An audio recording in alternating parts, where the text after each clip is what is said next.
Chapter 2. Extracts from various letters from the same to the same. September 26th. Do you know where I go to read your letters? Across the road into the grove. There is a little dell there where the sun dapples the ferns. A brook meanders through it. There is a twisted, mossy tree trunk on which I sit, and the most delightful row of young sister birches. After this, when I have a dream of a certain kind, a golden, green, crimson-veined dream, a very dream of dreams, I shall please my fancy with the belief that it came from my secret dell of birches and was born of some mystic union between the slenderest, airiest of the sisters and the crooning brook.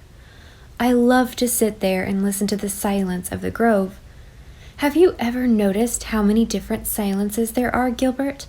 The silence of the woods, of the shore, of the meadows, of the night, of the summer afternoon, all different because all the undertones that thread them are different. I'm sure if I were totally blind and insensitive to heat and cold, I could easily tell just where I was by the quality of the silence about me. School has been keeping for 2 weeks now, and I've got things pretty well organized. But Mrs. Braddock was right. The Pringles are my problem, and as yet I don't see exactly how I'm going to solve it in spite of my lucky clovers. As Mrs. Braddock says, they are as smooth as cream and as slippery. The Pringles are a kind of clan who keeps tabs on each other and fight a good bit among themselves, but stand shoulder to shoulder in regard to any outsider. I have come to the conclusion that there are just two kinds of people in Summerside, those who are Pringles and those who aren't. My room is full of Pringles, and a good many students who bear another name have Pringle blood in them. The ringleader of them seems to be Jen Pringle, a green-eyed bantling who looks as Becky Sharp must have looked at 14.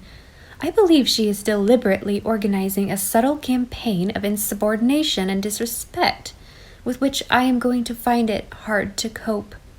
She has a knack of making irresistibly comic faces, and when I hear a smothered ripple of laughter running over the room behind my back, I know perfectly well what has caused it. But so far I haven't been able to catch her out in it. She has brains, too, the little wretch. Can write compositions that are fourth cousins to literature, and is quite brilliant in mathematics. Woe is me. There is a certain sparkle in everything she says or does, and she has a sense of humorous situations which would be a bond of kinship between us if she hadn't started out by hating me. As it is, I fear it will be a long time before Jen and I can laugh together over anything. Myra Pringle, Jen's cousin, is the beauty of the school, and apparently stupid. She does perpetrate some amusing howlers, as, for instance, when she said today in history class that the Indians thought Champlain and his men were gods or something inhuman. Socially, the Pringles are what Rebecca Dew calls the elite of Summerside. Already I have been invited to 2 Pringles' homes for supper, because it is the proper thing to invite a new teacher to supper, and the Pringles are not going to omit the required gestures. Last night I was at James Pringle's, the father of the aforesaid Jen. He looks like a college professor, but is in reality stupid and ignorant. He talked a great deal about discipline, tapping the tablecloth with a finger, the nail of which was not impeccable, and occasionally doing dreadful things to grammar. The Summerside High had always required a firm hand, an experienced teacher, male preferred. He was afraid I was a leetle too young, a fault which time will cure all too soon, he said sorrowfully. I didn't say anything, because if I had said anything, I might have said too much. So I was as smooth and creamy as any Pringle of them all could have been, and contented myself with looking limpidly at him, and saying inside of myself, "You cantankerous, prejudiced old creature." Jen must have got her brains from her mother, whom I found myself liking. Jen, in her parents' presence, was a model of decorum, but though her words were polite, her tone was insolent. Every time she said, "Miss Shirley," she contrived to make it sound like an insult, and every time she looked at my hair, I felt that it was just plain carroty red. No Pringle, I am certain, would ever admit it was Auburn. I liked the Morton Pringles much better, though Morton Pringle never really listens to anything you say. He says something to you, and then, while you're replying, he is busy thinking out his next remark. Mrs. Stephen Pringle, the widow Pringle, Summerside abounds in widows, wrote me a letter yesterday, a nice, polite, poisonous letter. Milly has too much homework. Milly is a delicate child and must not be overworked. Mr. Bell never gave her homework. She is a sensitive child that must be understood. Mr. Bell understood her so well. Mrs. Stephen is sure I will too, if I try. I do not doubt Mrs. Stephen thinks I made Adam Pringle's nose bleed in class today, by reason of which she had to go home. And I woke up last night and couldn't go to sleep again because I remembered an I hadn't dotted in a question I wrote on the board. I'm certain Jen Pringle would notice it and a whisper will go around the clan about it. Rebecca Dew says that all the Pringles will invite me to supper, except the old ladies at Maplehurst, and then ignore me forever afterwards. As they are the elite, this may mean that socially I may be banned in Summerside. Well, we'll see. The battle is on, but it is not yet either won or lost. Still, I feel rather unhappy over it all. You can't reason with prejudice. I'm still just as I used to be in my childhood. I can't bear to have people not liking me. It isn't pleasant to think that the families of half my pupils hate me, and for no faults of my own. It is the injustice that stings me. There go more italics, but a few italics really do relieve your feelings. Apart from the Pringles, I like my pupils very much. There are some clever, ambitious, hard-working ones who are really interested in getting an education. Lewis Allen is paying for his board by doing housework at his boarding house, and isn't a bit ashamed of it. And Sophie Sinclair rides bareback on her father's old gray mare 6 miles in and 6 miles out every day. There's pluck for you. If I can help a girl like that, am I to mind the Pringles? The trouble is, if I can't win the Pringles, I won't have much chance of helping anybody. But I love Windy Poplars. It isn't a boarding house, it's a home. And they like me. Even Dusty Miller likes me. Though he sometimes disapproves of me and shows it by deliberately sitting with his back turned towards me, occasionally cocking a golden eye over his shoulder at me to see how I am taking it. I don't pet him much when Rebecca Dew is around, because it really does irritate her. By day, he is a homely, comfortable, meditative animal, but he is decidedly a weird creature at night.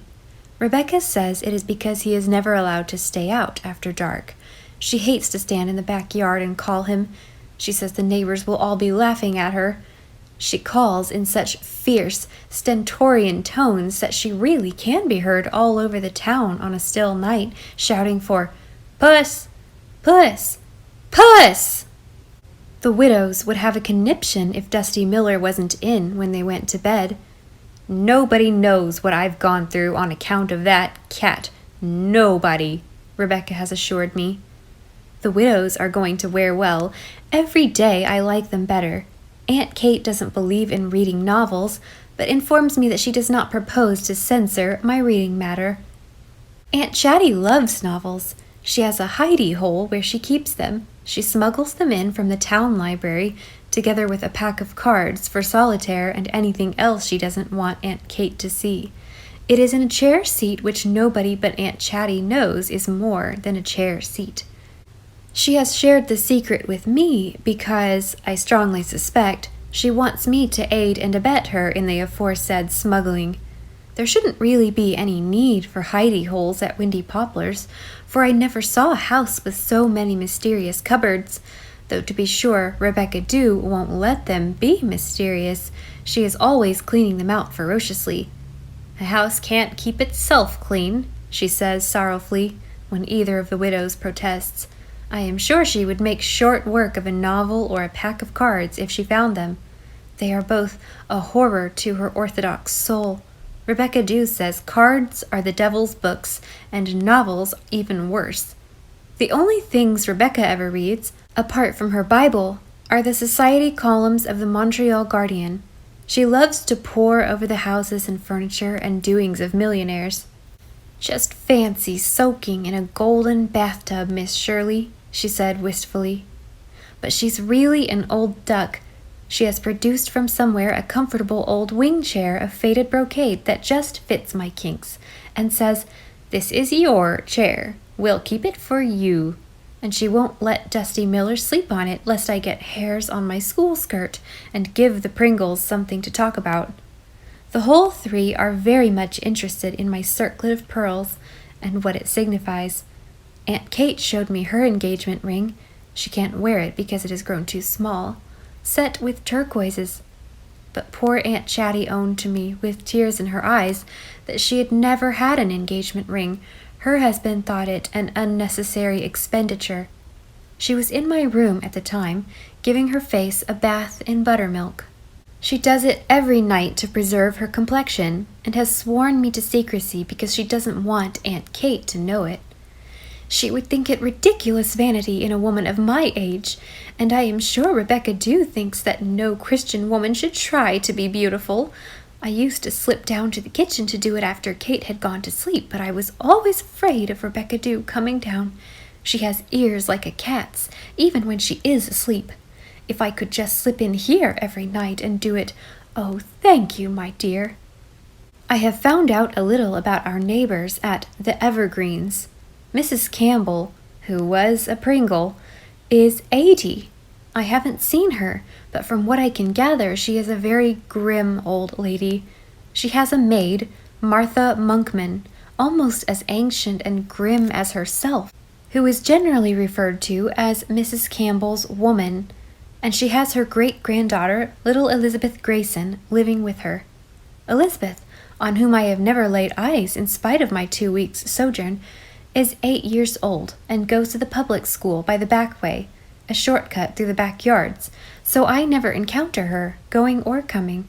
Her mother, who is dead, was a granddaughter of Mrs. Campbell, who brought her up also, her parents being dead. She married a certain Pierce Grayson, a Yankee, as Mrs. Rachel Lynde would say. She died when Elizabeth was born, and as Pierce Grayson had to leave America at once to take charge of a branch of his firm's business in Paris, the baby was sent home to old Mrs. Campbell. The story goes that he couldn't bear the sight of her because she had cost her mother's life, and has never taken any notice of her. This, of course, may be sheer gossip, because neither Mrs. Campbell nor the woman ever opens her lips about him. Rebecca Dew says they are far too strict with little Elizabeth, and she hasn't much of a time of it with them. She isn't like other children, far too old for 8 years. The things she says sometimes. "Rebecca," she says to me one day, "suppose just as you were ready to get into bed you felt your ankle nipped." No wonder she's afraid to go to bed in the dark, and they make her do it. Mrs. Campbell says there are to be no cowards in her house. They watch her like 2 cats watching a mouse, and boss her within an inch of her life. If she makes a speck of noise, they nearly pass out. It's hush, hush all the time. I tell you, that child is being hush, hush to death. And what is to be done about it? What indeed? I feel that I'd like to see her. She seems to me a bit pathetic. Aunt Kate says she is well looked after from a physical point of view. What Aunt Kate really said was, they feed and dress her well. But a child can't live by bread alone. I can never forget what my own life was before I came to Green Gables. I'm going home next Friday evening to spend 2 beautiful days in Avonlea. The only drawback will be that everybody I see will ask me how I like teaching in Summerside. But think of Green Gables now, Gilbert. The lake of shining waters with a blue mist on it, the maples across the brook beginning to turn scarlet, the ferns golden brown in the haunted wood, and the sunset shadows in Lover's Lane. Darling spot. I find it in my heart to wish I were there now with, guess whom? Do you know, Gilbert, there are times when I strongly suspect that I love you. Windy Poplars, Spooks Lane, Southside, October 10th. Honored and respected Sir. That is how a love letter of Aunt Chatty's grandmother began. Isn't it delicious? What a thrill of superiority it must have given the grandfather. Wouldn't you really prefer it to Gilbert Darling, etc.? But on the whole, I think I'm glad you're not the grandfather, or a grandfather. It's wonderful to think we're young and have our whole lives before us, together, isn't it? Several pages omitted, Anne's pen being evidently neither sharp, stub, nor rusty. I'm sitting on the window seat in the tower looking out into the trees waving against an amber sky and beyond them to the harbor. Last night, I had such a lovely walk with myself.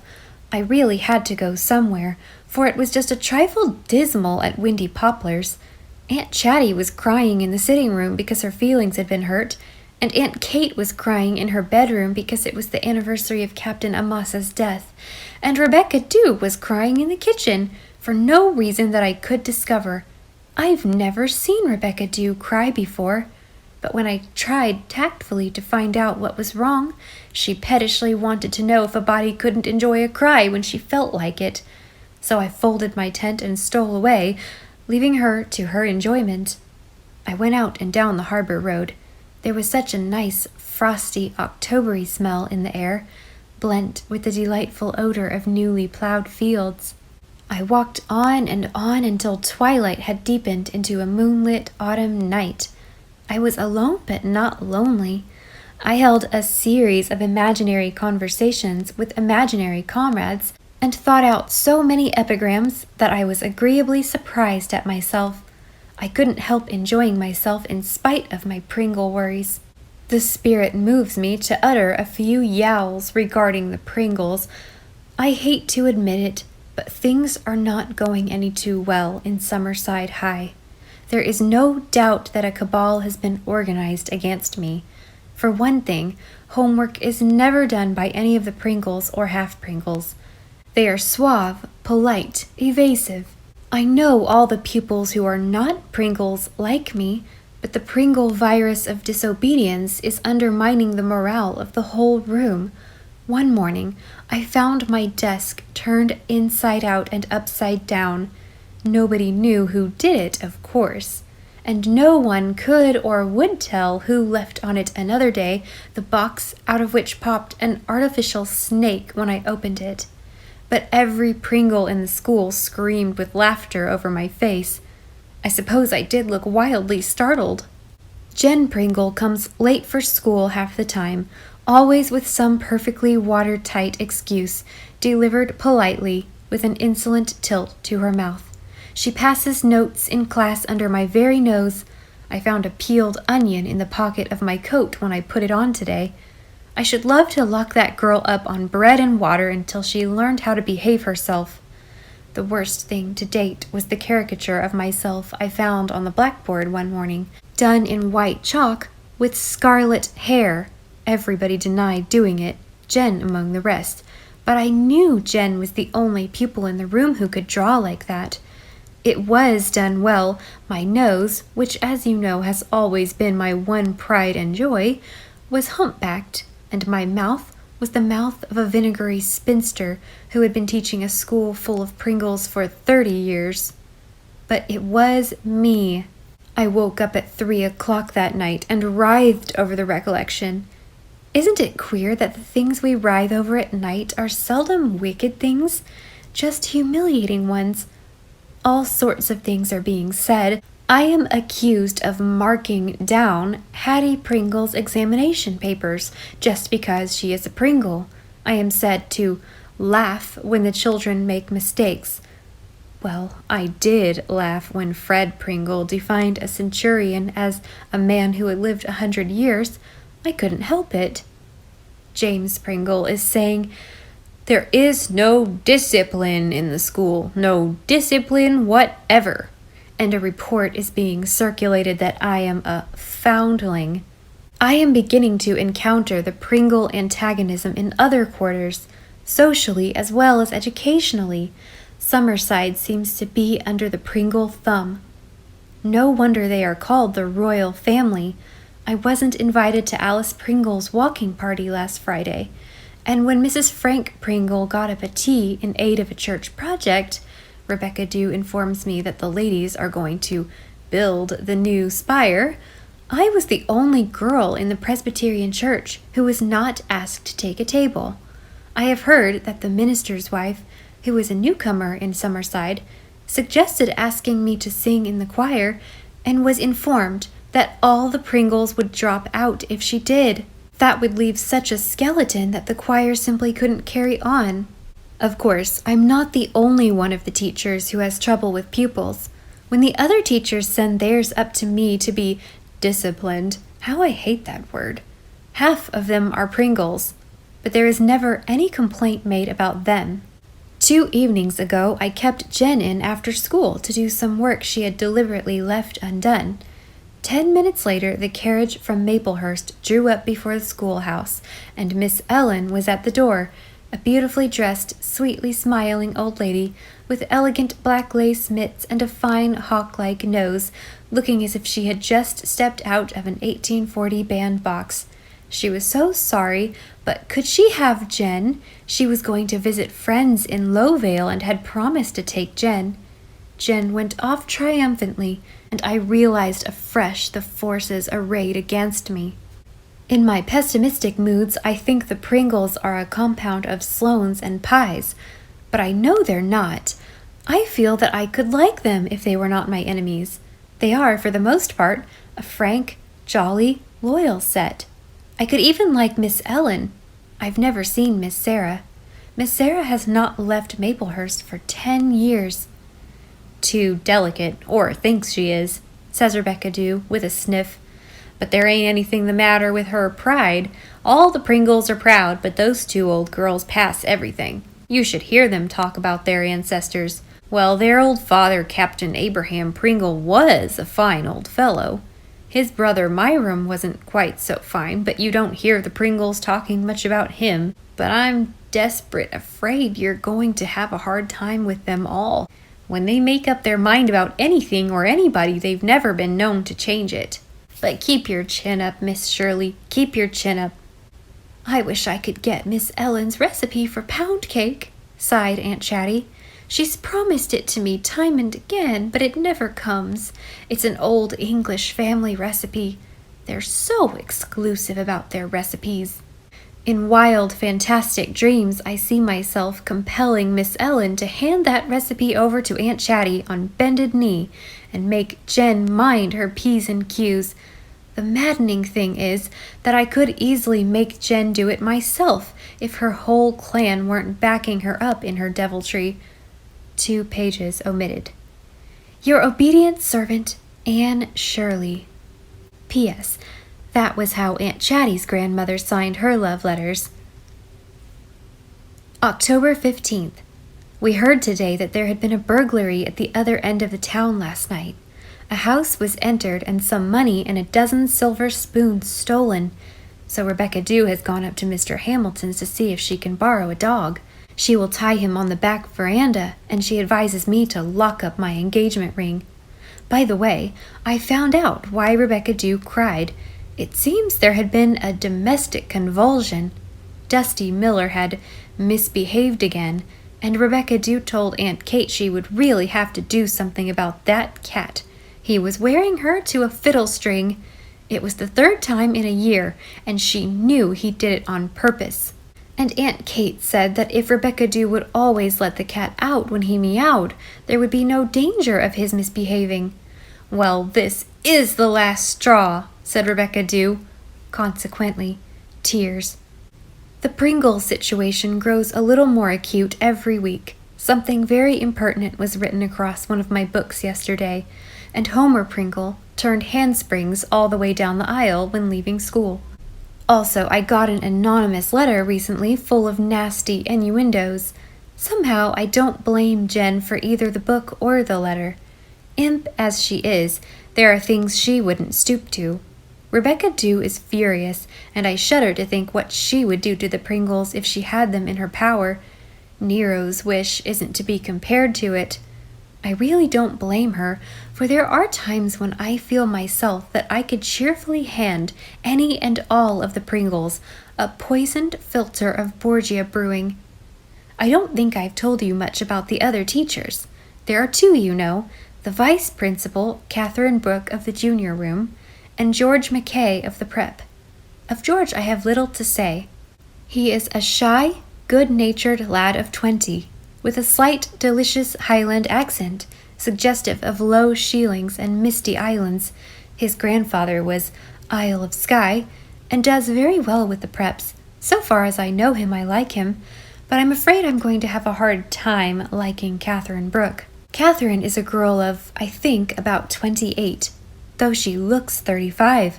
I have been told she cherished hopes of promotion to the principalship, and I suppose she resents my getting it, especially when I am considerably her junior. She is a good teacher, a bit of a martinet, but she is not popular with anyone, and doesn't worry over it.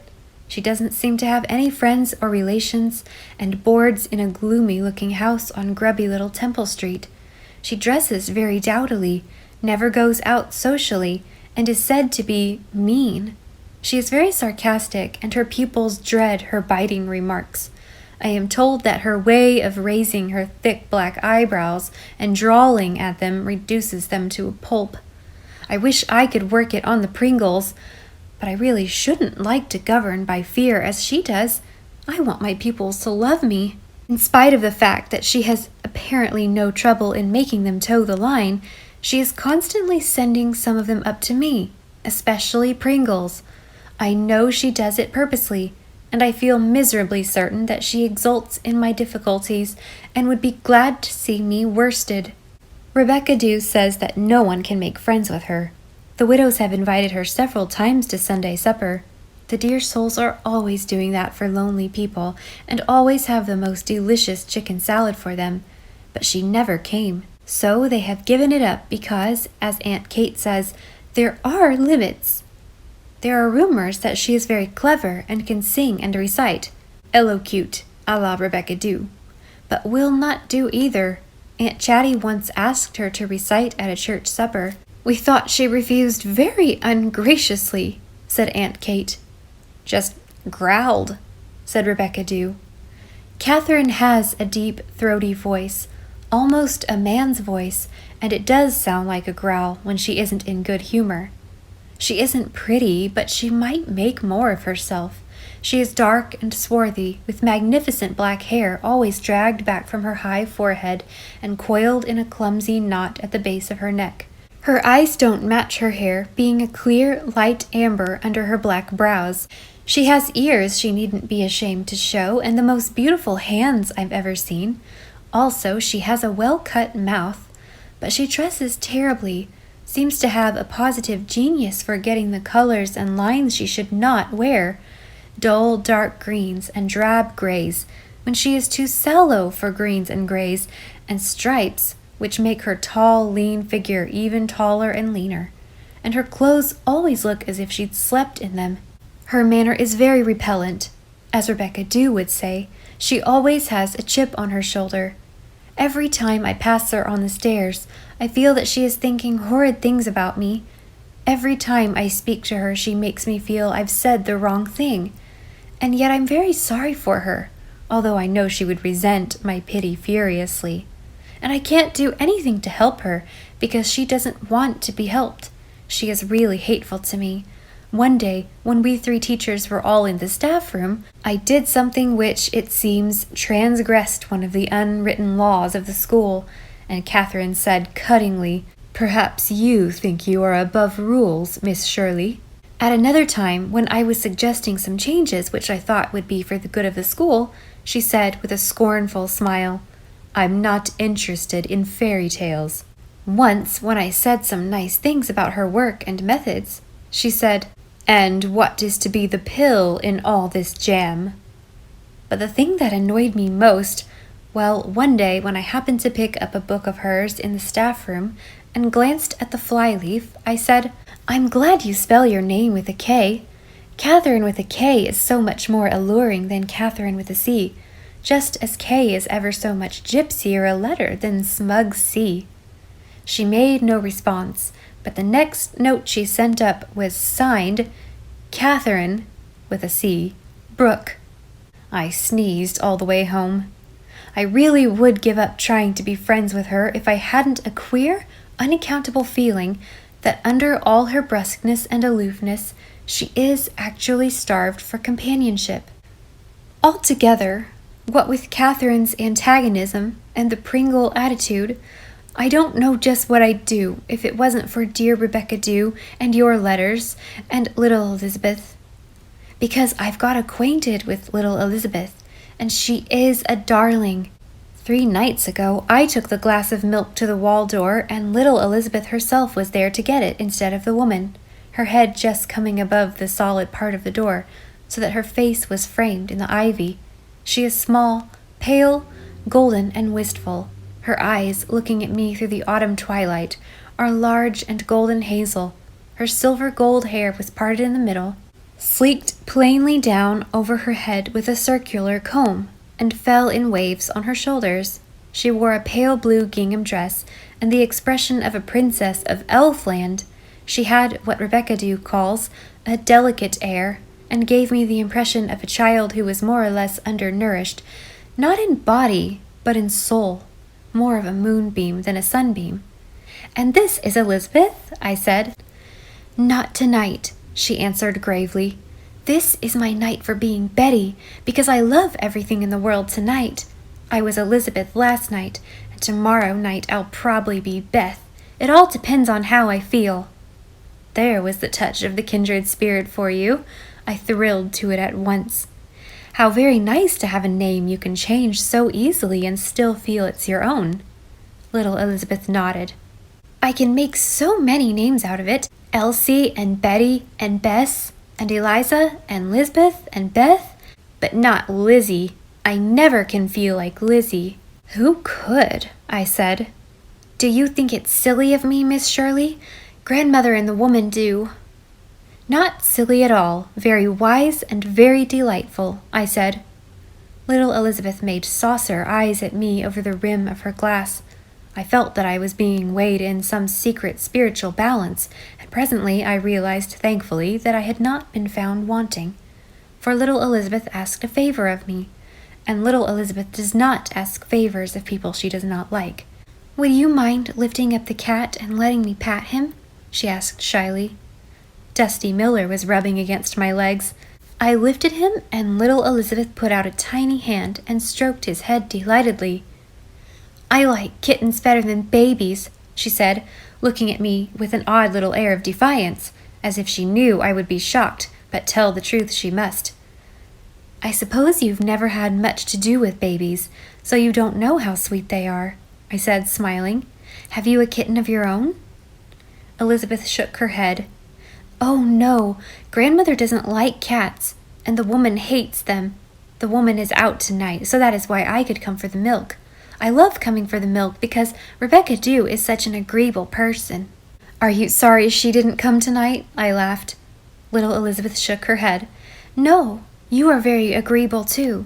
I've been wanting to get acquainted with you, but I was afraid it mightn't happen before tomorrow comes." We stood there and talked while Elizabeth sipped her milk daintily, and she told me all about tomorrow. The woman had told her that tomorrow never comes, but Elizabeth knows better. It will come sometime. Some beautiful morning she will just wake up and find it is tomorrow. Not today, but tomorrow. And then things will happen. Wonderful things. She may even have a day to do exactly as she likes in, with nobody watching her, though I think Elizabeth feels that is too good to happen even in tomorrow. Or she may find out what is at the end of the harbor road, that wandering, twisting road like a nice red snake that leads, so Elizabeth thinks, to the end of the world. Perhaps the island of happiness is there. Elizabeth feels sure that there is an island of happiness somewhere where all the ships that never come back are anchored, and she will find it when tomorrow comes. "And when tomorrow comes," said Elizabeth, "I will have 1,000,000 dogs and 45 cats. I told Grandmother that when she wouldn't let me have a kitten, Miss Shirley, and she was angry and said, 'I'm not accustomed to be spoken to like that, Miss Impertinence.' I was sent to bed without supper, but I didn't mean to be impertinent, And I couldn't sleep, Miss Shirley, because the woman told me that she knew a child once that died in her sleep after being impertinent. When Elizabeth had finished her milk, there came a sharp tapping at some unseen window behind the spruces. I think we had been watched all the time. My elf maiden ran, her golden head glimmering along the dark spruce aisle until she vanished. "She's a fanciful little creature," said Rebecca Dew when I told her of my adventure. Really, it somehow had the quality of an adventure, Gilbert. "One day she said to me, 'Are you scared of lions, Rebecca Dew?' 'I never met any, so I can't tell you,' says I. 'There will be any amount of lions in tomorrow,' says she, 'but they will be nice, friendly lions.' 'Child, you'll turn into eyes if you look like that,' says I. She was looking clean through me at something she saw in that tomorrow of hers. 'I'm thinking deep thoughts, Rebecca Dew,' she says. 'The trouble with that child is she doesn't laugh enough.'" I remembered Elizabeth had never laughed once during our talk. I feel that she hasn't learned how. The great house is so still and lonely and laughterless. It looks dull and gloomy even now when the world is a riot of autumn color. Little Elizabeth is doing too much listening to lost whispers. I think one of my missions in Summerside will be to teach her how to laugh. Your tenderest, most faithful friend, Anne Shirley. P.S. More of Aunt Chatty's grandmother.